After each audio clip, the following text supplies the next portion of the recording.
Hello, welcome back to Nursing with Bonomi. It's Nurse Nay. I'm here with Kat Golden with Nurses Inspire Nurses, and today we're going to talk about compassion fatigue.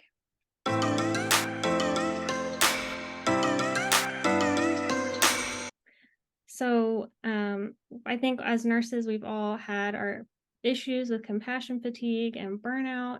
And so today we want to talk a little bit about what that is and how we can kind of combat it and work through it. So, I did some research on the Canadian Medical Association, and they have a nice list of what some warning signs of compassion fatigue are. So, some of those, or Kat, do you want to introduce yourself a little bit, I guess? No, I think that's great. I'm just glad I'm not being a quiz. So let's go through their list and then talk about it because I was like sweating for a minute that I was going to have a quiz. So Sounds good. So, yeah. so some of the things are like feeling reduced feelings of empathy and sensitivity. It's also described as like secondary trauma. It's when you're trying to take care of patients, but you feel helpless and overwhelmed by the work demands that you're facing, and you can't change anything. And you start to feel detached, emotionally disconnected and numb. Talks about having difficulty sleeping, having nightmares, things like headaches, nausea, upset stomach, anxiety, anger, irritability. And then you can also lose interest in things that you used to enjoy, and you stop taking care of yourself Hmm. and start withdrawing and have some self isolation. And it also says we can use increase in substance use too as a form of Hmm. self medication. So those are definitely some things to look out for. What do you think about some ways to combat those things? Well, first of all, I think it's just so important to talk about this because I think when you maybe feel some of these things, and I personally have felt some of these things, before I started Nurses Inspire Nurses, I'm just so glad people are talking about it now because, years ago, I don't think we were talking about it as much. And I think it can be easy to judge yourself, when you feel those feelings. And when we were talking and I thought I was gonna be quizzed, um, I was thinking if I had to say for me personally, what is like one of the number one signs of compassion fatigue, I was going to say, like, I always know that that has happened when I start feeling like I don't care about someone or like I'm mad at them or like Mhm. you feel that resentment. And it's like weird to even say that because it's like, oh my God, am I a bad person? But I think that as caregivers, maybe we've all felt that at times. I know I for sure have. And I just think that this is such an important conversation because I think we love helping people. That's why we went into nursing, and um it's just important to talk about, and that's a huge sign for me. So I just think this is important. And I guess the point I wanted to make with all that was to say, we can't judge ourselves when these things do happen. We just have to take action to kind of like, steer the ship in another direction. But recognizing these signs are the first step. Yeah, and then taking use of our PTO. Mhm. If these are happening, we should probably take a day off or something because I know I had a lot of this, especially during COVID, working in the nursing homes, and Mhm. had several patients die and their families couldn't be there. It was just terrible. So Yes. it's definitely something, if not before COVID, I think everybody now has probably had compassion fatigue. Yeah. Yeah, for sure. And I think the other common thing that I really see with nurses is um it's not only at work. Like if we love helping people, you're probably helping your mom, your sister, your partner, your neighbor. You got a list like 10 miles long and you're probably helping so many other people in your life. So it probably like honestly continues at home. I know it did for Mhm. me personally.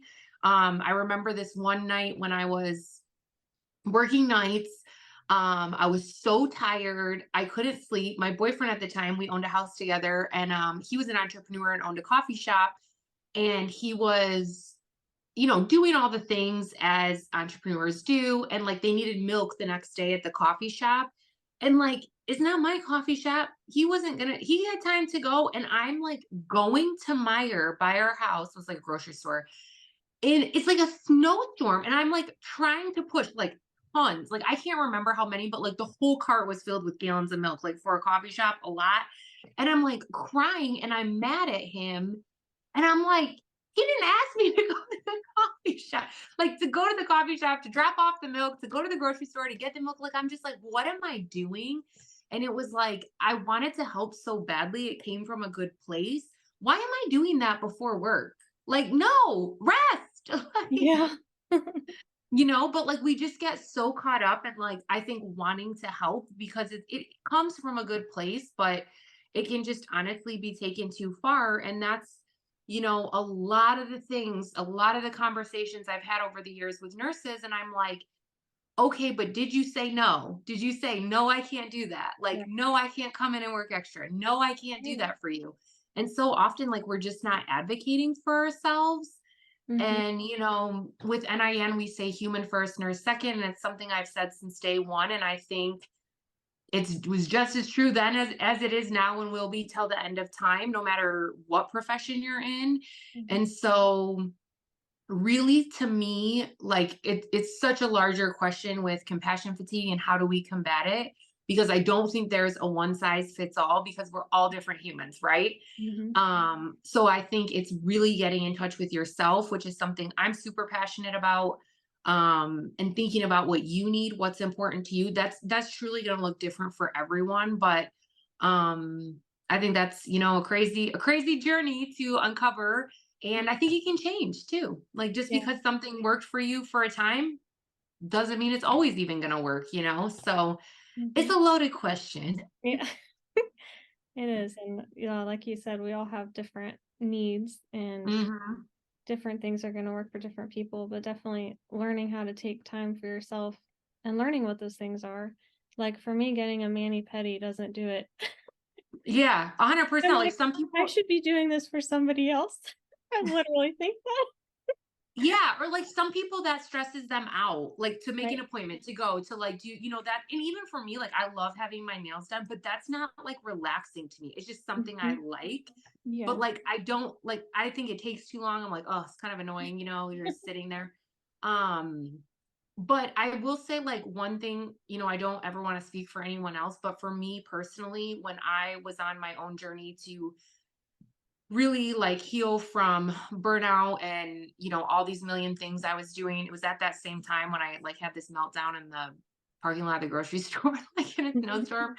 But I think one thing that really helped me was just giving myself permission to try different things and being very unattached to if it's going to work or not. And so if we can just give our brains permission to try, like I think so many things in life, it's beautiful what we can uncover. And so I just started trying stuff. Like I was like, hey, I'm just gonna bike outside. Like I don't know why. I just wanted to have a bike, and I love like biking around our neighborhood or biking to the coffee shop. It just made me happy. So I tried that. Like I went and got a kiddie pool and put it in my backyard, and like I just like being outside. And I was like, maybe this is ghetto. I don't even know, but like I would just like fill up my kiddie pool and like read books out there. And I was like so happy. Like I Yeah. remember I even got like a lawn chair at this garage sale because I didn't even want to buy like all this like, patio furniture. And I just got one like outside lawn chair and I had my little setup with my kiddie pool. And I was like, that Oh, made me happy. yeah. And then I made time to do those things, and that was like the issue. Like I had to start saying like, no, I'm not going to do that. I'm not going to go to that. I don't want to do that. And I'm just like a workhorse. Like I just genuinely like to work. Mhm. Um, I'm not even so much nurturing it. I just literally like to work and make money. So it's just easy for me. Like I'm like, yeah, let's work. Like that gives me energy. But then, obviously you can't keep up that pace. You'll just burn out. So it was hard for me to say no to a lot of money. And we've all been there. But it just at the end of the day, I'm like, what does it matter if I have a ton of money and I just feel terrible? Like it Yeah, just doesn't matter. not worth it. No. For me, it took therapy and medication. So, Yeah. you And know, I think that's important to share. Like, I Mhm. also went to therapy and it was life-changing for me. And sometimes we just need that outside perspective. And again, like I'm just so happy that these are like normal conversations now. And that like you're talking about it, so many others are talking about it. I'm always open to talk about it. And it's important because people need the reminder. Mhm. Yeah. I think there's still a little bit of stigma, but it's getting 100%. better. Yeah. Yeah, 100%. Because also, like, we just don't like asking for help, right? Mhm. Yep. Very true. So, I think that's pretty good. So, we have to learn about ourselves, I think. Um, Yep. Figure out what's gonna work for ourselves to take care of ourselves so that Yes. we can be better and combat all this compassion fatigue and definitely take time off work. Like the building's not gonna burn down if you don't go to work. Um, Yeah, and I think that's such a good point too. Like as you were talking, I was thinking it's kind of a muscle. Like now I have literally no issue. I'm like, nope, can't do that. And I don't like care. I just Yep. literally don't. But I remember like saying that before, I would be like on the floor. Like I would have so much anxiety about it. So I Mhm. think just remembering like too it is a muscle and it may feel awkward at first. And I was gonna say that another point with that is to practice. Yeah. This is something I always teach. Like, even when we're like walking in a door, someone's like, oh, let me get the door or something. You're like, oh, no, no, I've got it. I'm like, no, allow help. Yeah. Like, because that's a good time to practice. You know what I mean? Like, I notice people don't do that. Like, they're like, oh, no, I don't need anything. I'm literally like, you're about to fall over. Like, just let someone help. Right. Or You're like, if someone offers to carry my bag, I'm like, oh, thank you. Amazing. I received help. well, it makes the Because I other just, person happy too. You know, yes, they're you rob them gratitude. of the joy of helping Mhm. 100%. Yeah. So when you were talking, I was thinking like maybe that's the other really great point is that we just have to practice it. And it's like, okay, if it feels awkward at first, like the first day you went to therapy, yeah, probably not great. You probably had to practice like Mhm. Yeah. sharing and receiving that help and support. And you gotta get the right person. And hmm yep. But it works out once you find the right person. Which again, like goes back to the point, like it's just not a one size fits all, you Yeah. know? And doctor too, and that goes back to too knowing yourself. And if somebody's not working for you, not giving you what you need, stand up for yourself and make a change. You know, it's okay. 100%. Change doctors, providers, whatever you need to do to 100%. better.